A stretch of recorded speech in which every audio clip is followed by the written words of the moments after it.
World Sprint Supremo, Usain Bolt, run in to the Sha'carri Richardson quagmire and get him dose of the treatment. Bam, bam, bam. Bolt offered unsolicited advice, telling her to talk less and train harder. But Muma Lashley clapped back, saying, quote, "Stop speaking on me when you don't even speak to me," end quote. Like seriously, same thing she did with Allyson Felix. They don't talk to her, but them talking about her. So these big superstars like Bolt and Felix, they must go around seeking out Sha'carri to give her the necessary advice. This girl is a work of art. Yes, yes.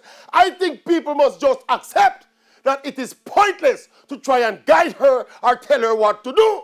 Who knows? Maybe mentally she was not cut out to be a top flight athlete. Remember now, track and field is a rough and ungrateful sport.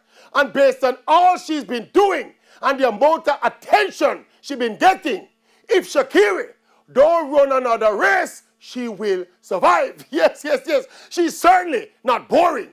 If she fix up her eyelash and stabilize her wig, she can work with. Yes, I think Sha'carri Richardson has a career in social media. You must see that. You must see that. No. Her thing named tweet and beat. Yes, yes.